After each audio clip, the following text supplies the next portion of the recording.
আসসালামু আলাইকুম বন্ধুরা, ওয়েলকাম টু জান্নাত কুকিং চ্যানেলে। আমার আজকের রেসিপি ডিম আর বাঁধাকপির পাকোড়া। গড়ে থাকা অল্প কিছু উপকরণ দিয়ে এই সুস্বাদু পাকোড়াগুলো তৈরি করা যায়। ঝটপট তৈরি করে ইফতার অথবা বিকেলে নাস্তায় রাখতে পারবেন। সারাদিন রোজার পর যদি ইফতারে কিছু জাল কিছু থাকে তাহলে কিন্তু খেতে খুবই ভালো লাগে।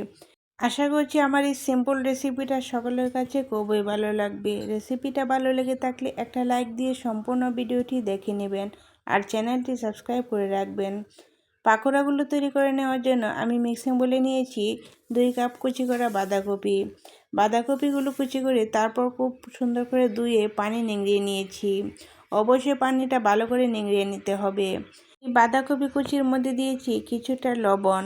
এই লবণ দিয়ে বাঁধাকপিগুলো কষলিয়ে নিলে দেখবেন বাঁধাকপিগুলো অনেকটাই সফট হবে আর বাঁধাকপি থেকে অনেক বেশি পানি বের হবে। অবশ্যই পানিটা বের করে নিতে হবে, না হলে পাকোড়া তৈরি করার সময় পানি বের হবে আর পাকোড়াগুলো সুন্দর হবে না। আর এই বাঁধাকপিগুলো অনেক বেশি সফট হবে। সফট হলে কিন্তু বাঁধাকপির পাকোড়াগুলো তৈরি করতে অনেক বেশি সুন্দর হবে। এই তো দেখেন বাঁধাকপিগুলো আমি খুব সুন্দর করে পানি জড়িয়ে নিয়েছি আর দেখেন কতটা পানি বের হয়েছে। এভাবেই পানি বের করে নিতে হবে। এখন আমি একটা বাটিতে খুব সুন্দর করে বাঁধাকপিগুলো নিয়েছি। এখন এখানে দিয়ে দিব ডিম। এখানে আমি 2টি ডিম দিয়ে বাঁধাকপির পাকোড়াগুলো তৈরি করে নেব আর এই ডিমগুলো সিদ্ধ করে ঠান্ডা করে নিয়েছি। এখন একটা গ্রেটারের সাহায্যে গ্রেট করে নিয়েছি।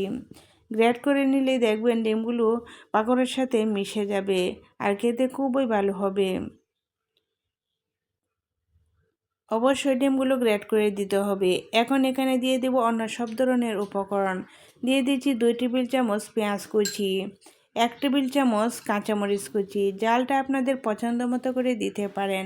দিয়ে দিচ্ছি 1/4 কাপ ধনেপাতা কুচি, সামান্য পরিমাণে লবণ। এখানে যেহেতু আগেই লবণ দিয়ে বাঁধাকপিগুলো কষলিয়ে নিয়েছিলাম সেই জন্য লবণটা বুঝে দিতে হবে। কালারের জন্য দিয়ে দিচ্ছি 1/4 টিস্পুন হলুদের গুঁড়া, 1 চা চামচ ভাজা জিরা গুঁড়া। এখানে দিয়ে দিচ্ছি জালের জন্য আরও 1 চা চামচ শুকনো মরিচের গুঁড়া আর দিয়ে দিচ্ছি আমি 1 চা চামচ গরম মশলা গুঁড়া। এখানে কিন্তু আর আদা রসুন ব্যবহার করব না। যদি গরম মশলা না দেন তাহলে আদা রসুনের পাউডার ব্যবহার করতে পারেন। বাইন্ডিংয়ের জন্য দিয়ে দিচ্ছি 1/3 কাপ ময়দা। আপনারা চাইলে কর্নফ্লাওয়ারও ব্যবহার করতে পারেন। এখন সবগুলো উপকরণ খুব সুন্দর করে মিশিয়ে নিতে হবে। মেশানোর কাজটা খুব সুন্দর করে নিতে হবে যাতে মশলাগুলো সবগুলো উপকরণের সাথে খুব সুন্দর করে মিশে যায়। মিশানোর সময় আপনার কাছে মনে হতে পারে যে এখানে পানি লাগতে পারে, কিন্তু এখানে পানি লাগবে না। 3 থেকে 4 মিনিট এরকম কষলিয়ে আপনারা যখন মিশিয়ে নেবেন তখন দেখবেন অনেকটাই সফট হবে আর এখান থেকে অনেকটাই পানি বের হয়ে মিশ্রণটা খুবই সুন্দর হবে। মিশানোর পর এরকম একটা মিশ্রণ হবে। এই মিশ্রণ থেকে আপনারা পাকোড়াগুলো খুব সুন্দর করে তৈরি করে নিতে পারেন। এখন আমি হাতটা ধুয়ে অল্প একটু মিশ্রণ হাতে নিয়ে গোল শেপ দিয়ে পাকোড়ার শেপ দিয়ে নিচ্ছি।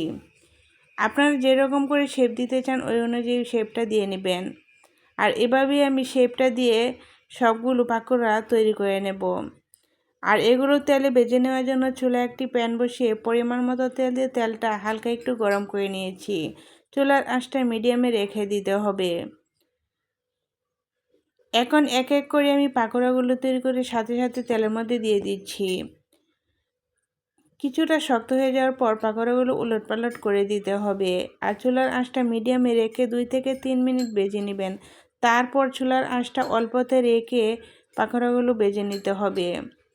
আপনারা আপনাদের পছন্দ মতো করে ভেজে নেবেন। আমি ডিপ ফ্রাই করে আমার পছন্দ মতো করে ভেজে নিয়েছি। একই প্রসেসে আমি সবগুলো পাকোড়া ভেজে নেব। আশা করছি রেসিপিটা সকলের কাছে খুবই ভালো লাগবে। এভাবে যদি পাকোড়া তৈরি করে ইফতারে রাখেন দেখবেন সকলে অন্য কিছু রেখে এই পাকোড়াগুলি খেয়ে নেবে, এত বেশি টেস্টি হয়। রেসিপিটা ভালো লেগে থাকলে একটা লাইক দিয়ে সম্পূর্ণ ভিডিওটি দেখে নেবেন। আজ তাহলে এই পর্যন্তই। সকলে ভালো থাকেন, সুস্থ থাকেন। আল্লাহ হাফেজ।